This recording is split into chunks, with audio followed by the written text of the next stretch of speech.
The first challenge of an international student in Canada right now is getting a job in Canada. Yeah, there's been a lot of complaints online by international students. This one is even a major issue: housing issues. oh my god, this one has made the headline news. This is one of the reasons why the Minister of Immigration has decided to restrict the number of international students moving to Canada.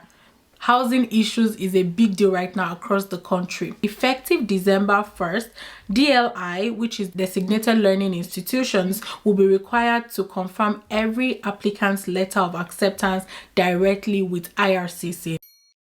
Hi guys, welcome back to the channel. If you're new here, my name is Yemisi. I am a Nigerian YouTuber living in Regina, Saskatchewan, and today I have Mara Adibe. I'm going to leave the name of her channel on the screen and also in the description box, so please go check her out. She does a lot of videos about living in Canada as an international student, how to come into Canada as an international student, and a lot of aesthetic vlogs, which I tell her often. So yeah, if you want videos like that, please head over to her channel and subscribe. Tell her you're from me. I brought Mara because I wanted her to explain things from her own lens as an international student. I would also chip in my own bits, but I wanted someone that is living in the moment and can share some of those experiences with us. So today we're going to be talking about the recent challenges for international students in Canada. There's been a lot of complaints online by international students in Canada. We are not bearer of bad news, but wanted to just give you guys heads up in case you are not aware,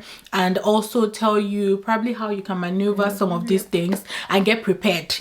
Be mentally prepared. That's my slogan. So how you can be mentally prepared. And do you have anything to tell them before we go right to the video? I have nothing more to say, but when Yemisi told me that she would love to discuss this topic, I was like, I'm really interested because I've seen a lot of things change, and I feel like it's only right that we talk about them so that people that are here would even drop comments and share their views, and people that are intending to come to Canada would know, so that you're not just coming and you're meeting so many new things and you're like, oh, when did this change? Okay, so before we go into those challenges, we wanted to just quickly share some of the new rules / policies that just came out. One of them is a good news. The Ontario government recently issued a new policy to ban employers from requesting for Canadian work experience from prospective employees. You guys might not know the magnitude of this policy, but if you are currently living in Ontario, you would know that it's been very difficult to get a job. A lot of employers always request, or mostly request, for Canadian experience, and we also get that as well, right? But it's a lot prominent over there. Yeah, it's a good news, and we're excited and looking forward to how that impacts the employment rate in the province. I feel like this is going to be very beneficial to a lot of students, because when you come to Canada is very huge on like Canadian experience. As a student, you might not even have so much experience. So but with this type of policy, kind of like breaks the wall of like, oh, this whole experience thing. So I feel like it's very exciting and makes me want to move to Ontario.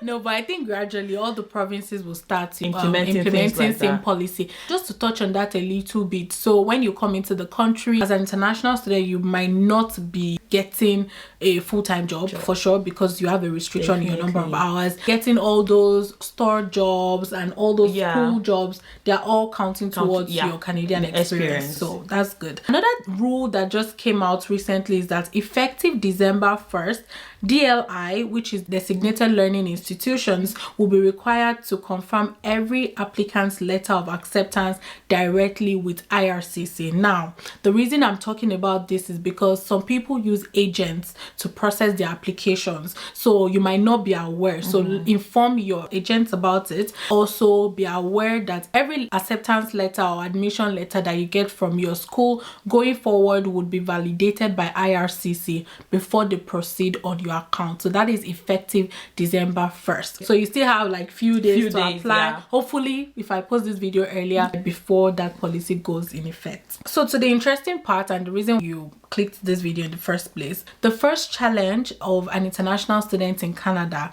right now is getting a job in Canada. No matter the province at the moment, a lot of people have been complaining about getting a job. Some people are complaining about getting laid off, but we'll go to the unemployment part later. But yeah, securing a job, even though it's a part-time job and should be very easy for you to get, it's somehow, not Forthcoming. feasible Yeah, at it's the not moment. yeah. And I think it's because of the global crisis, Yeah. economic issues, Yeah. inflation. So a lot of yeah. employers are even unable to pay their employees. Yeah. There are a lot of reasons why students are not getting jobs, but number one that is quite unpopular is that most employers don't really like employing students. The reason is because employers want to hire people that they feel they can trust, and if you're a student, they might not fully trust you because you have a major responsibility, which is your school.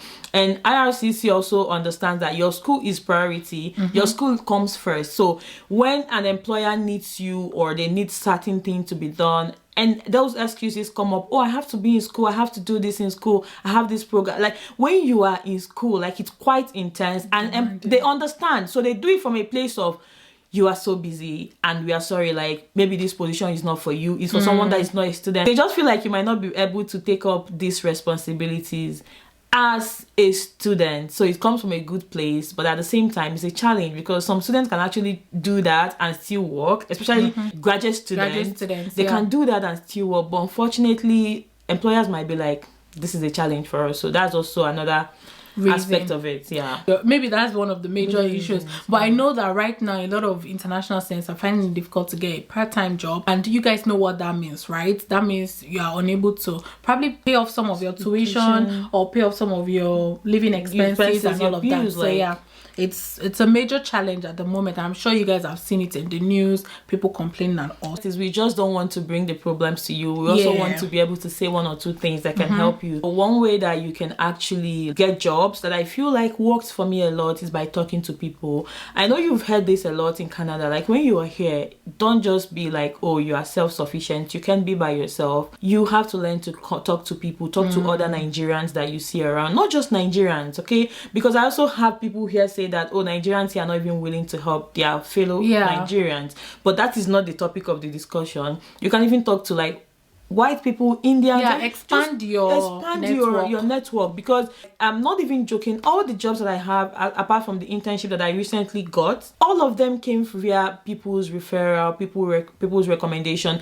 I was also watching a YouTuber's video that lives in Canada, in Calgary, yesterday, and she was talking about the same thing, how she got a job, and the job was actually through someone's referral, and like it's a big job, you know. And another YouTuber that stays in Saskatchewan, I was watching her video yesterday, she said the same thing. So you see, like, this is an aspect that is very important. If you don't know how to relate with people, it might be hard for you. You might need other means. Also try online. Apply. I don't want to be the one saying the same thing everybody has told you, but unfortunately that is true. Like you just have to keep applying. We've seen cases of people apply to 100 jobs and they only get like maybe 10 callbacks and maybe 2 interviews and might not even get any job after those like experiences. But just keep pushing. It will make sense. Trust me, it will make sense eventually.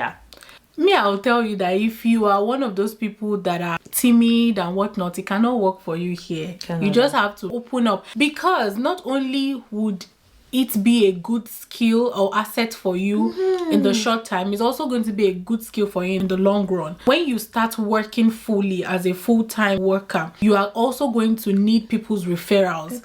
At your place of work, you will need to talk to people. So please, you cannot be a one-man mopo or something. No, it cannot work in Canada. And you need people's references. And guess what? You might put a fellow Nigerian or fellow African person's name as your reference, and it might not really work for you. So it's good to expand your network. And I mean, why do you move to a country if you are not ready to integrate? You know, that's so that's it. If you're looking for people to refer you, if you want to have references, when you're coming here as a graduate student, I don't know about undergraduate student, but I believe so, you would have your supervisors and your academic advisors. Like those people are good people that can refer you. I've used my academic advisor for my references. If you're looking to use like a white person, he's a white guy and he was really nice. He gave nice responses for me. So you might try like build a relationship with them. It goes down to what we are saying. So just build a good relationship with everybody you see around you. Take advantage of it and just never can tell for sure. I think that's pretty much it. And if you have other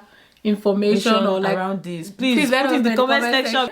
Yeah, because it's gonna help someone for sure. But another this one is even a major issue: housing issues. Oh my god, this one has made the headline news. This is one of the reasons why the Minister of Immigration has decided to restrict the number of international students moving to Canada. Housing issues is a big deal right now across the country. Canada has like so many lands, but you find out that most of these lands are not really inhabited by people, right? So people live in a certain area, and then there are a lot of immigrants coming into Canada. Country. Yeah, a lot. It's mind-blowing, guys. I think the reason is because the target for this year is like about 400,000 or about 500,000, and a lot of people are coming in. Even the international approval rate has increased. So the most important thing is that there's a huge housing crisis right now, and I saw it in the news where Calgary, or maybe Alberta as a province, started turning some of their office buildings into residential buildings. That's how bad it is. It's not something to scare you, because I mean, if they gave you visa, then for sure you have to come in. But just prepare your mind knowing that it might not be as easy as we used to say before. I'll just tell you, oh, go to kijiji.ca, go to Facebook Marketplace, whatnot. But right now, even when you go there, like, there are wait lists. And I'm telling you for a fact, there are wait lists for people. So it might be that you might have to stay probably in an Airbnb for a while. So just be financially ready and prepared for such costs when you're coming. We don't want to just tell you guys the bad news like you already said. We also want to give you hope. So don't even let it scare you or make you feel like, do I still need to move to Canada? This crisis, these issues, like these challenges. I don't think it should hold you back. It shouldn't even hold you back, because people are coming here. People are still coming in, and people are still getting houses. Every day, and people are getting houses. And someone's story is not necessarily your own story. Exactly. So the next one is cost of living. Groceries, rent. Please, this one I've complained on my blog. Open a GoFundMe, help me, because every day I go to the grocery store, I'm like, amazing. Let me give you guys like practical situations, because when I just got here, a friend of mine that I used to go to the grocery store, he's been here for like a while, like for years. There's this snail, it's not snail, gizzard pack that they sell in Superstore. He told me that thing used to sell for $1. Like, he could pack it like then a few years ago, but now it sells for like $5 or $7, depending on how it is packed. Can you guys see the margin from about $1 or $2 to like $7? And like, this is not even funny, and that goes for almost everything that you would really need. And honestly, I don't think I have anything to say about solution, because gas chop. There's really no solution to that other than try to look out for deals. Sometimes there are deals sometimes, and I've talked about that in a couple of vlogs. I've talked about No Frills, or go on their flyer, Canadian Tire, all of them, they actually have deals, and they'll just drop some. I don't know if you guys get it in your postal box. You'll just see different catalogs, flyers, and you'll see deals. So even for Superstore, where I know that most students shop, you can actually try the Superstore Flash app. There's an app called Flash Food. Flash Food. So you just need to download it. When you download that app, you're going to see the food like they want to sell on like Flash. It just means that, oh, maybe it's going to expire next week and they want it gone. You're going to be getting them way cheaper. And also at No Frills, and like I said, I've showed it in a couple of vlogs. If you see some items that have 50% discount, 30% discount, it's because the expiration date is near. Closed, it's closed. So they just want to get rid of those items immediately. So one way you still survive. Next one will be working hour restrictions. This one is not a new challenge, but wanted to just talk about it because there are still some students that have the 20 hours restriction. So there's really no solution to that. I mean, you just have to abide by the rules, or you get a job in the school. You get a job in the school, and you can talk about that. Before the whole restriction loosened up for students to work, like certain students to work unlimited number of hours. What I did when I just got here was to look for a job inside school, because you know what that means. If you're working in school, it's not counting. RRCC, the government, they don't care whatever. Even if you want to work 1 billion hours in school, they don't care. It doesn't affect you. Even if the money gets paid into your account, they still do not care. And it does not affect your working 20 hours outside of the school. What we did then was to get a job in school where we work like at least 20 hours or how many hours the employer is willing to give you. And then you now also have a job outside. At the end of the month or week, bi-weekly as the case may be, you already have like almost 40 hours, right? So that's also like a good way to go about it. I tell students this all the time. Look out for jobs on campus. You know all those bulletin boards in the campus area. Look at them.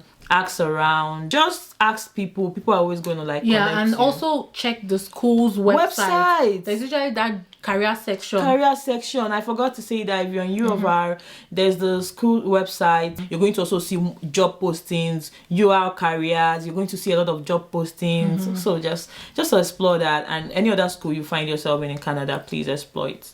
So the next one is tuition fees on the rise. That's another challenge.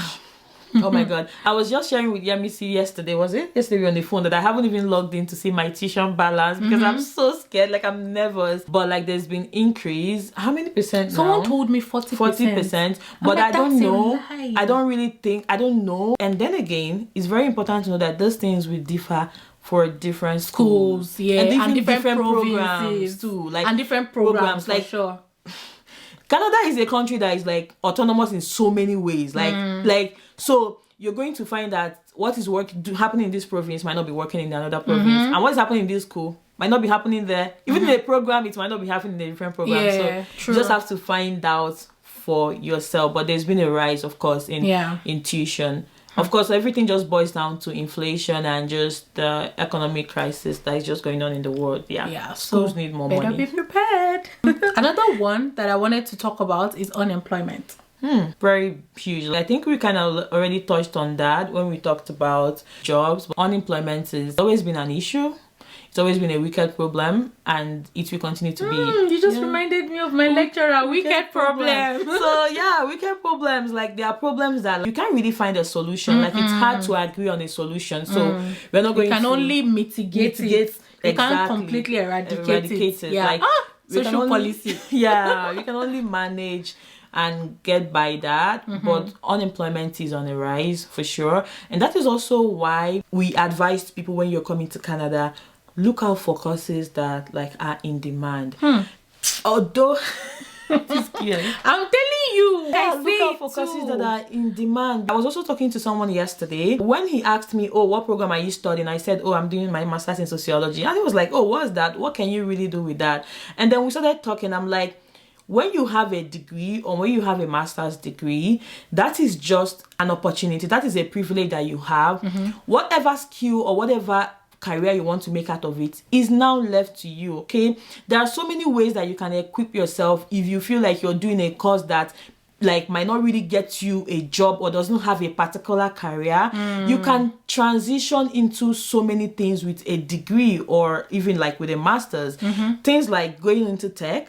All right, with any background you have, you can go into tech today. Tech is so vast. We have data analysis, we have business analysis, and product management. There's so many things you can do. We have digital marketing, so many things, and these jobs are in demand. So what you have to do is just get like certain certifications, train yourself, acquire some skills, be confident in yourself, and start applying for jobs. So it's very important that you're actually going for a course that is good, because this unemployment situation is real. But what we can only say is make sure that you're picking a course that you can find jobs easily. But even if you're already doing something you feel like there might not be any specific job for this field, you can leverage on those. You can start taking certifications. You can find things that you love and gradually transition into them.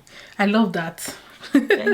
Just so you know, there's been a lot of reports. Quebec has been laying off a number of people because of the economic crisis. 36% reported layoffs in Quebec. Whoa. Followed by BC, British Columbia 32%, Ontario 30%, the Atlantic Canada 27%, and then 24% between the Prairie provinces, which is Saskatchewan, Manitoba, and Alberta. So unemployment is actually on the rise right now, but like she said, still find a way to talk to people and see if you can. I know people that go store to store to drop their resume. Yep. Just make sure that you are in their faces. Yep. And it might be a little bit difficult right now because it's cold, but my dear, you need that money. Yep. Exchange rates cannot work for you, especially if you are coming from Nigeria. Yep. I'm sorry that I'm talking about, like, I know what my Nigerian, people are going through at the moment when it comes to exchange rates. It doesn't make sense to convert Naira to Canadian dollars right now. So just get a job. Just start with something, and then when you get your first job, did you notice that if getting a first job might be difficult, but once you get that one, it's easier for you because you can keep talking about the fact that you worked in this place, and so just getting that first it's the same thing we talked about, like Canadian experience, and once you start building those experiences, you find out that you are growing, right? And what Yemisi talked about, actually going to drop your CVs, like we have a practical example. My roommate, my current housemate, did that. Like she was, every day she would tell me, and I felt bad that I couldn't help her like to get a job at that time, because everything I was doing was like a contract. So and she couldn't really handle them for sure. So what she did was she would go to stores and drop her resume. A lot of them like actually called her back for interviews. There was this hotel that called her back. She already got a job. Nice. Do you understand? She already got a job, so she couldn't even do it. So like it's very... Don't wait. The kingdom of God, they say. So you have to take it by force, honestly. Yeah, okay, so that's everything we wanted to share with you. I hope that you were able to get something out of this video. I know that people have been doing videos like this, but we wanted to also share from our own lens and also share the solution so that we don't just leave you with the problems, okay? So if you have more questions for us, let us know in the comment section.